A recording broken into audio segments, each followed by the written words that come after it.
आता आपल्याला या पाठामध्ये पुढचा मुद्दा अभ्यासायचा आहे, धातू आणि अधातू यांचे गुणधर्म. आता आधुनिक आवर्त सारणीमध्ये धातू आणि अधातू यांचे गुणधर्म कसे असतात? आवर्त सारणीची रचनेमध्ये आपण धातू म्हणजे काय, अधातू म्हणजे काय यांच्याबद्दल अगोदर अभ्यासलंय. धातू कशाला म्हणतात? ज्या मूलद्रव्यामध्ये चकाकी, तन्यता, वर्धनीयता, काठिण्यता, सुवाहकता हे गुणधर्म असतात, त्याला धातू म्हटलं आपण भौतिक दृष्ट्या. तर ज्यांच्यामध्ये हे गुणधर्म नसतात ते अधातू म्हटलं आपण भौतिक दृष्ट्या जर विचार केला तर. आणि रासायनिक दृष्ट्या काय विचार केला? धातू म्हणजे काय? ज्या मूलद्रव्याच्या बाह्यतम कवचामध्ये इलेक्ट्रॉनची संख्या अष्टक पूर्ण होण्याच्या दृष्टीनं आवश्यक असणाऱ्या संख्येच्या अर्ध्यापेक्षा कमी असते त्या मूलद्रव्यांना धातू म्हणतात. बघा काय म्हटलं मी, ज्या मूलद्रव्याचं इलेक्ट्रॉन स्वरूपण लिहिलं असता आउटर मोस्ट ऑर्बिट मध्ये अष्टक पूर्ण होण्याच्या दृष्टीनं आवश्यक असणाऱ्या संख्येच्या अर्ध्यापेक्षा कमी इलेक्ट्रॉन जर असतील तर त्या मूलद्रव्यांना धातू म्हणतात. तर याच्या विरुद्ध अधातूंचं काय? ज्या मूलद्रव्याचं इलेक्ट्रॉन स्वरूपण लिहिलं असता बाह्यतम कक्षेमध्ये अष्टक पूर्ण होण्याच्या दृष्टीनं आवश्यक असणाऱ्या संख्येच्या अर्ध्यापेक्षा जास्त संख्या असेल तर ते सगळे कोण? अधातू. याचा अर्थ काय? अजून सोप्या शब्दात जर सांगायचं झालं तर याला आपल्याला कसं सांगता येईल? धातू म्हणजे कोण? ज्या मूलद्रव्याचं इलेक्ट्रॉन स्वरूपण लिहिल्यावर बाह्यतम कवचामध्ये 1, 2 किंवा 3 इलेक्ट्रॉन्स असतात ते सगळे मूलद्रव्य धातू. म्हणजे अष्टक पूर्ण होण्याच्या दृष्टीने आवश्यक असणाऱ्या संख्येपेक्षा कमी, हे 3, 4, अर्धी 4 पेक्षा कमी. आणि अधातू कोण? ज्या मूलद्रव्याच्या बाह्यतम कक्षेमध्ये 5, 6 किंवा 7 इलेक्ट्रॉन्स असतात ते सगळे अधातू मूलद्रव्य. लक्षात येते धातू आणि अधातू. आणि आता आधुनिक आवर्त सारणीमध्ये धातू आणि अधातू मूलद्रव्यांचा जर विचार केला तर आपल्याला आधुनिक आवर्त सारणीची रचना पहा. आधुनिक आवर्त सारणी, त्या ठिकाणी आधुनिक आवर्त सारणी दिसते तुम्हाला समोर. आणि आधुनिक आवर्त सारणीच्या डाव्या बाजूला कोणते मूलद्रव्य दिसतात बरं? धातू मूलद्रव्य आहेत की अधातू मूलद्रव्य आहेत? डाव्या बाजूला सगळे धातू मूलद्रव्य आहेत. डाव्या बाजूला कुठले कुठले? Lithium, beryllium, sodium, magnesium, aluminium हे सगळे डाव्या बाजूला आहेत. आणि उजव्या बाजूला कोणते मूलद्रव्य आहेत? उजव्या बाजूला अधातू मूलद्रव्य आहेत.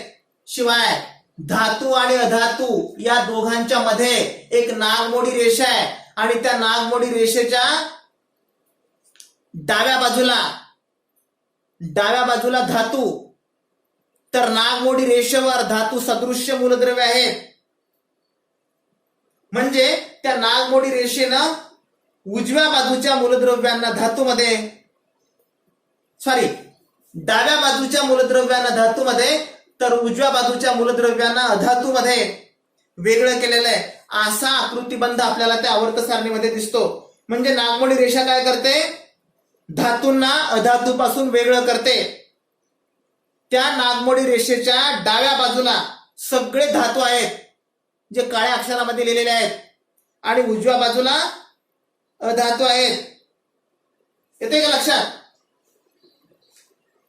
आता धातू आणि अधातू यांच्या गुणधर्माची जर आपण तुलना केली तर धातू आणि अधातू यांच्या आयनिक संयुगांचा जर विचार केला, संयुग कशी तयार होतात? आयनिक संयुग कशाला म्हणतात? आयनिक संयुग धातू आणि अधातू यांच्यामध्ये इलेक्ट्रॉनची देवाणघेवाण होऊन तयार होणाऱ्या संयुगांना आयनिक संयुग म्हणतात. इलेक्ट्रॉनची देवाणघेवाण कशी होते? इलेक्ट्रॉनची देवाणघेवाण कोण देतो? इलेक्ट्रॉन. धातू मूलद्रव्याचा अणू इलेक्ट्रॉन देतो रासायनिक अभिक्रियेमध्ये आणि आपले धन आयन तयार करतो. आणि या धन आयन तयार करण्याच्या गुणधर्माला विद्युत घनता म्हणतात. म्हणजे धातू मूलद्रव्यांमध्ये विद्युत घनता हा गुणधर्म असतो. धातू मूलद्रव्याचे अणू रासायनिक अभिक्रियेमध्ये भाग घेतल्यानंतर इलेक्ट्रॉन देऊन धन आयन तयार करतात, तर अधातू मूलद्रव्यांचे अणू रासायनिक अभिक्रियेमध्ये भाग घेतल्यानंतर इलेक्ट्रॉन घेऊन ऋणायन तयार करतात. म्हणजे अधातू मूलद्रव्यांमध्ये विद्युत ऋणता हा गुणधर्म असतो, तर धातू मूलद्रव्यांमध्ये विद्युत धनता गुणधर्म असतो. आणि म्हणून धातू आणि अधातू या मूलद्रव्यांच्या अणूमध्येच इलेक्ट्रॉन्सची देवाणघेवाण होते. आणि इलेक्ट्रॉनची देवाणघेवाण झाल्यानंतर जी संयुग तयार होतात त्या संयुगांना आयनिक संयुग म्हणतात. उदाहरणार्थ आपल्याला माहिती असलेलं एक उदाहरण आयनिक संयुगाचं, अशी अनेक उदाहरणं आहेत, परंतु आपल्या सोयीच्या अभ्यासासाठी मागेही आपण अभ्यासलो होतं बघा, आठवतंय का? Sodium chloride. सोडियम आणि क्लोरीन यांच्यापासून तयार झालेलं हे आयनिक संयुग आहे, जे आपण रोज दररोजच्या जेवणामध्ये हे संयुग वापरतो, त्याच्याशिवाय जेवणाला चव येत नाही आपल्या. सोडियमचा क्रमांक 11, सोडियमच्या बाह्यतम कवचामध्ये 1 इलेक्ट्रॉन आहे, सोडियमचे इलेक्ट्रॉन स्वरूपन 2, 8 आणि 1 आहे. तर क्लोरीनचा क्रमांक 17 आहे, क्लोरीनचा क्रमांक 17 असल्यामुळे क्लोरीनचे इलेक्ट्रॉन स्वरूपन 2, 8 आणि 7 आहे. क्लोरीनला आपला अष्टक पूर्ण होण्यासाठी एका इलेक्ट्रॉनची आवश्यकता असते, तर सोडियमला आपला अष्टक पूर्ण होण्यासाठी 1 इलेक्ट्रॉन द्यावा लागतो. त्याला 7 इलेक्ट्रॉन हवे असतात, 7 इलेक्ट्रॉन कुणी देत नाही, म्हणून सोडियम आणि क्लोरीन एकमेकांच्या जवळ येतात. एकमेकांचे अष्टक पूर्ण होण्याची गरज भागवणे म्हणजे रासायनिक अभिक्रियेमध्ये भाग घेणे, ही प्रक्रिया त्यांच्यामध्ये पार पाडली जाते. आणि म्हणून सोडियम क्लोरीनला 1 इलेक्ट्रॉन देतो आणि सोडियमचंही अष्टक पूर्ण होतं, आणि क्लोरीन सोडियमकडनं 1 इलेक्ट्रॉन घेतो आणि क्लोरीनचंही अष्टक पूर्ण होतं. अशा प्रकारे दोघंही रासायनिक अभिक्रियेमध्ये पार्टिसिपेट होतात आणि दोघांचंही सॅटिस्फॅक्शन होतं. सोडियम क्लोराईड नावाचा रेणू तयार होतो. सोडियम क्लोराईड धातू आणि अधातू या दोन मूलद्रव्यांच्या रासायनिक अभिक्रियेने तयार झालेले एक संयुग आहे, ज्या संयुगानं आपलं दैनंदिन जेवण आणि दैनंदिन जीवन समृद्ध केलं. म्हणून सोडियम क्लोराईडला आयनिक संयुग म्हणतात. याचा अर्थ आयनिक संयुग म्हणजे काय? धातू आणि अधातू मूलद्रव्यांमध्ये इलेक्ट्रॉनची देवाणघेवाण होऊन तयार झालेल्या संयुगाला आयनिक संयुग म्हणतात. यामध्ये आपल्याला धातूंचे आणि अधातूंचे गुण स्पष्टपणे दिसतात. या आधुनिक आवर्त सारणीमध्ये डावीकडे असलेली सगळी मूलद्रव्य धातू मूलद्रव्य आहेत. आता आधुनिक आवर्त सारणीमध्ये डावीकडून उजवीकडे जाताना जर विचार केला, डावीकडून उजवीकडे जाताना धातू गुण कमी कमी होत जातो. आता डावीकडून उजवीकडे जाताना धातू गुण कसा काय कमी कमी होत जातो? उदाहरणार्थ आपण डावीकडच्या मूलद्रव्यांचा जर विचार केला, आपण तिसरं आवर्तन विचारात घेऊ. Sodium, magnesium, aluminium, silicon. आता सोडियमच्या बाह्यतम कवचामध्ये किती इलेक्ट्रॉन आहेत? 2, 8 आणि 1. आणि सिलिकॉन, आता डावीकडूनच फक्त आपण अल्युमिनियम पर्यंत विचार केला तर अल्युमिनियमचा 2, 8 आणि 3 इलेक्ट्रॉन आहेत. याच्यापैकी जास्त धातू गुण कोणामध्ये? ज्याच्या बाह्यतम कक्षामध्ये कमी इलेक्ट्रॉन आहेत तो जास्त धातू, त्याला स्पॉन्टेनियस इलेक्ट्रॉन डोनेट करावेसे वाटतात, द्यावेसे वाटतात. म्हणून सोडियमचे धातू गुण अधिक आहेत अल्युमिनियम पेक्षा. याचा अर्थ काय? आधुनिक आवर्त सारणीमध्ये डावीकडून उजवीकडे जाताना धातू गुण हळूहळू कमी कमी होत जातात आणि कोणते गुण वाढत जातात? अधातू गुण हळूहळू वाढत जातात. म्हणजे इकडं उजव्या बाजूला आधुनिक आवर्त सारणीमध्ये उजव्या बाजूला अधातूंचं प्रमाण सर्वाधिक आहे. म्हणजे सोडियम हा अल्युमिनियम पेक्षा अधिक धातू गुण असलेला, समृद्ध धातू गुण असलेला मूलद्रव्य आहे, हे आपल्याला यावरून लक्षात येतं. आधुनिक आवर्त सारणीमध्ये डावीकडे असणाऱ्या मूलद्रव्यांना काय वाटतं? आपल्या उजवीकडे असणाऱ्या मूलद्रव्यांप्रमाणे आपलं इलेक्ट्रॉन स्वरूपण असायला हवं. उजवीकडे कोणते?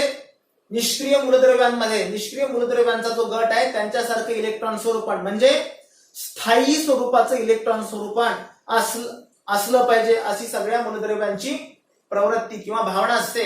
आणि ती भावना जोपासण्यासाठी हे मूलद्रव्य रासायनिक अभिक्रियेमध्ये भाग घेऊन इलेक्ट्रॉन देतात. कोण देतात? धातू मूलद्रव्याचे अणू इलेक्ट्रॉन देतात आणि धन आयन तयार करतात. कशासाठी? निष्क्रिय मूलद्रव्यांप्रमाणे आपलं इलेक्ट्रॉन स्वरूपण व्हावं यासाठी धातू मूलद्रव्यांचे अणू इलेक्ट्रॉन देतात आणि धन आयन तयार करतात. तर याच्या विरुद्ध अधातू मूलद्रव्यांचे अणू रासायनिक अभिक्रियेमध्ये भाग घेतात. कशासाठी? त्यांना पण निष्क्रिय मूलद्रव्यांप्रमाणे स्थायी इलेक्ट्रॉन स्वरूपण प्राप्त करायचं असतं.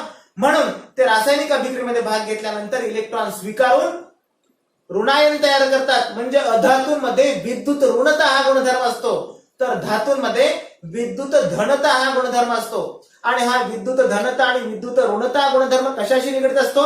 तर मूलद्रव्यामध्ये असणाऱ्या इलेक्ट्रॉनच्या संख्येशी. आणि इलेक्ट्रॉनची संख्या आणि अणुकेंद्रकामधील धनप्रभार यांचा देखील परस्पर संबंध असतो. अणुकेंद्रकामधला धनप्रभार इलेक्ट्रॉनला स्वतः आकर्षित करण्याची प्रवृत्ती केंद्रकामधल्या धनप्रभारित प्रोटॉन मध्ये असते आणि म्हणून एकाच मूलद्रव्याच्या अणुकेंद्रकामध्ये जेवढे धनप्रभारित कण असतात तेवढेच ऋणप्रभारित कण देखील असतात. धनप्रभारित कण प्रोटॉनचे आणि ऋणप्रभारित कण इलेक्ट्रॉनचे असतात. आता आपण आधुनिक आवर्त सारणीमध्ये गणांचा विचार करू. गणांचा विचार केला असता गण म्हणजे उभे स्तंभ. या उभ्या स्तंभामध्ये वरून खाली येत असताना काय होतं, नवीन त्या अणूच्या केंद्रकामध्ये किंवा इलेक्ट्रॉन कवचाची भर पडत जाते. नवीन कवचाची भर पडत जाते आणि नवीन कवचाची भर पडत गेल्यामुळे काय होतं, अणूच्या केंद्रकापासून इलेक्ट्रॉनचे कवच वाढल्यामुळे इलेक्ट्रॉन हे दूर दूर जातात. उदाहरणार्थ आपण लिथियमच्या नंतर आहे सोडियम आणि सोडियमच्या नंतर खाली आहे पोटॅशियम. अशा प्रकारे वरून खाली येत असताना लिथियमचं इलेक्ट्रॉन स्वरूपण आहे 2 आणि 1, सोडियमचं इलेक्ट्रॉन स्वरूपण आहे 2, 8 आणि 1 आणि पोटॅशियमचं इलेक्ट्रॉन स्वरूपण आहे 2, 8, 8 आणि 1. म्हणजे नवीन कवचाची भर पडत जाते. म्हणजे अणु केंद्रकापासून इलेक्ट्रॉन हे बाहेर जातात, दूर जातात.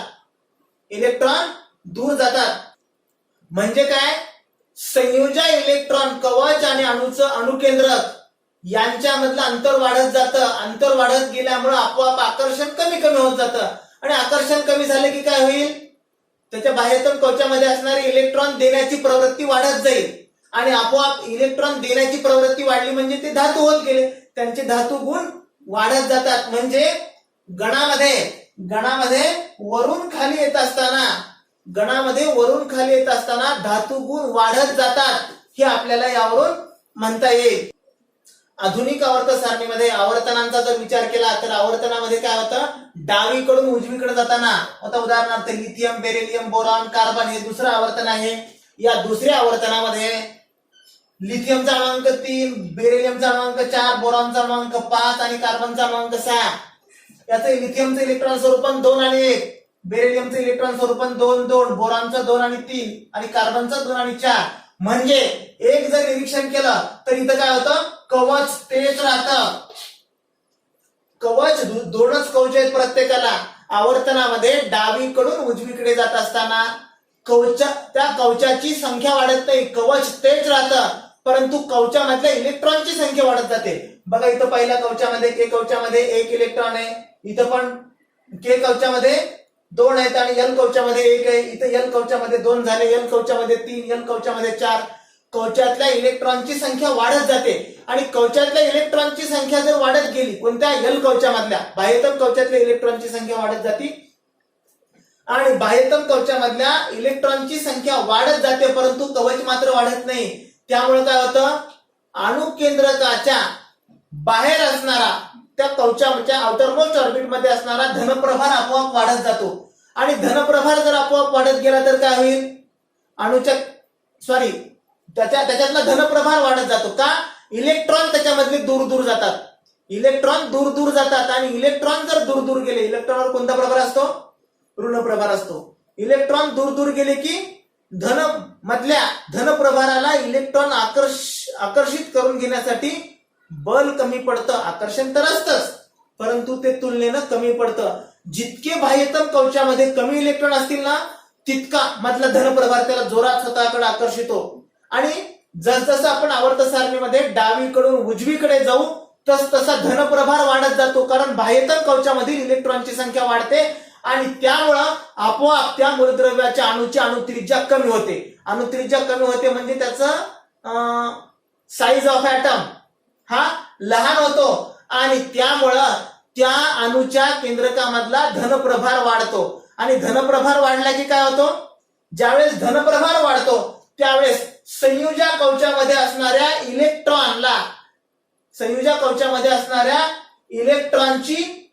इलेक्ट्रॉन गमावण्याची त्याची प्रवृत्ती, इलेक्ट्रॉन देत नाही. तो धनप्रभार वाढला की तो इलेक्ट्रॉन देत नाही.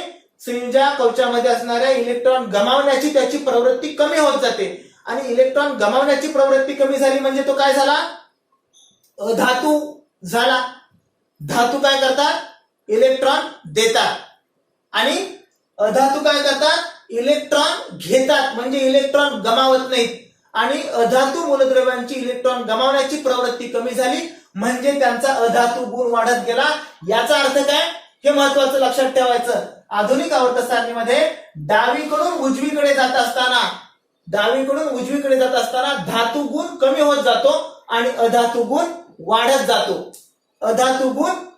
जातो. म्हणजे आधुनिक आवर्त सारणीमध्ये डावीकडून उजवीकडे जात असताना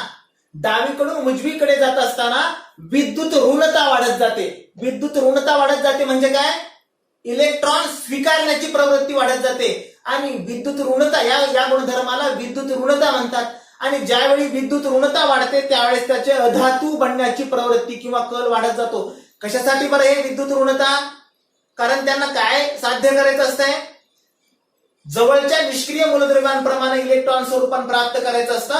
म्हणून हे मूलद्रव्य, या मूलद्रव्याचे अणू इलेक्ट्रॉन स्वीकारतात. त्यांची इलेक्ट्रॉन गमावण्याची प्रवृत्ती हळूहळू कमी होत जाते आणि इलेक्ट्रॉन गमावण्याची प्रवृत्ती कमी होत जाते म्हणजेच त्यांची विद्युत ऋणता वाढते. विद्युत ऋणता, डावीकडे असणाऱ्या मूलद्रव्यांमध्ये विद्युत ऋणता हा गुणधर्म आहे, तर उजवीकडे असणाऱ्या मूलद्रव्यांमध्ये विद्युत धनता हा गुणधर्म आहे आधुनिक आवर्त सारणीमध्ये. आणि विद्युत धनता गुणधर्म असणारे सगळे धातू असतात, तर विद्युत ऋणता गुणधर्म असणारे सगळे धातू असतात. तर आधुनिक आवर्त सारणीमध्ये आणखीन एक मूलद्रव्यांचा गट आहे ज्याला राजवायूंचा गट म्हणतात, ज्यांची बाह्यतम कवच पूर्णपणे भरलेले असतात. त्यांचा आउटर मोस्ट ऑर्बिट फुलफिल असतं. ते रासायनिक अभिक्रियेमध्ये भाग घेत नाहीत, कोणत्याही रासायनिक अभिक्रियेमध्ये भाग घेत नाहीत, इलेक्ट्रॉनची देवाणघेवाण करत नाहीत, कारण त्यांचं अष्टक पूर्ण असतं आणि म्हणून त्यांच्यामध्ये विद्युत धनता किंवा विद्युत ऋणता हा गुणधर्म नसतो. ते अगदी निष्क्रिय असतात, कोणत्याच रासायनिक अभिक्रियेमध्ये भाग घेत नाहीत, ते निष्क्रिय असतात. निष्क्रिय कधी असता कामा नये, आपण सक्रिय असलं पाहिजे. आणि रासायनिक अभिक्रियेमध्ये भाग घेणाऱ्या आता तरी सक्रिय निष्क्रिय मूलद्रव्यांचाही उपयोग असतोच, जरी ते निष्क्रिय असले तरी त्यांचा उपयोग असतो. आता तो कसा आणि कुठं असतो ते आपण नंतरच्या अभ्यासक्रमामध्ये पाहू.